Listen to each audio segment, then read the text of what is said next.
Hi, I'm going to read the story Corduroy. Corduroy is a bear who once lived in the toy department of a big store. Day after day, he waited with all the other animals and dolls for somebody to come along and take him home. The store was always filled with shoppers buying all sorts of things, but no one ever seemed to want a small bear in green overalls. Then one morning, a little girl stopped and looked straight into Corduroy's bright eyes. "Oh, Mommy," she said, "look, there's the very bear I've always wanted." "Not today, dear," her mother sighed. "I've spent too much already. Besides, he doesn't look new. He lost the button to one of his shoulder straps." Corduroy watched them sadly as they walked away. "I didn't know I lost a button," he said to himself. "Tonight I'll go and see if I could find it."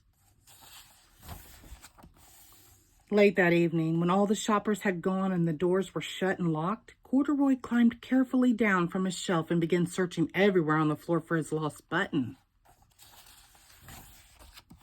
Suddenly, he felt the floor moving under him. Quite by accident, he had stepped onto an escalator and up he went. Could this be a mountain, he wondered? I think I've always wanted to climb a mountain. He stepped off the escalator as it reached the next floor, and there, before his eyes, was a most amazing sight. Tables and chairs and lamps and sofas and rows of beds. "This must be a palace," Corduroy gasped. "I guess I've always wanted to live in a palace." He wandered around, admiring the furniture. "This must be a bed," he said. "I've always wanted to sleep on a bed." And up he crawled into a large, thick mattress. All at once he saw something small and round. "Why, here's my button," he cried, and he tried to pick it up. But like all the other buttons on the mattress, it was tied down tight.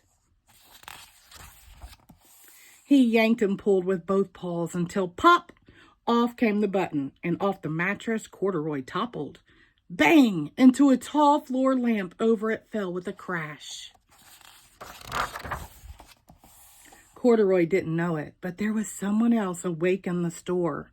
The night watchman was going his rounds on the floor above. When he heard the crash, he came dashing down the escalator. "Now, who in the world did that?" he exclaimed. "Somebody must be hiding around here." He flashed his light under and over sofas and beds until he came to the biggest bed of all. And there he saw two fuzzy brown ears sticking up from under the cover. "Hello," he said. "How did you get upstairs?"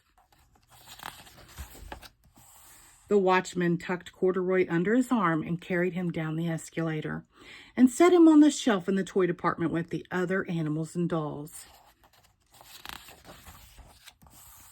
Corduroy was just waking up when the first customer came into the store in the morning.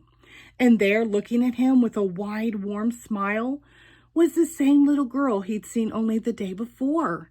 "I'm Lisa," she said, "and you're going to be my very own bear. Last night I counted what I've saved in my piggy bank, and my mother said I could bring you home." "Shall I put him in a box for you?" the saleslady asked. "Oh, no, thank you," Lisa answered, and she carried Corduroy home in her arms. She ran all the way up 4 flights of stairs into her family's apartment and straight to her own room. Corduroy blinked. There was a chair and a chest of drawers, and alongside a girl-sized bed stood a little bed just the right size for him. The room was small, nothing like the enormous palace in the department store. "This must be home," he said. "I know I've always wanted a home." Lisa sat down with Corduroy on her lap and began to sew a button on his overalls. "I like you the way you are," she said, "but you'll be more comfortable with your shoulder strap fastened." "You must be a friend," said Corduroy. "I've always wanted a friend." "Me too," said Lisa, and gave him a big hug. The end. Thank you.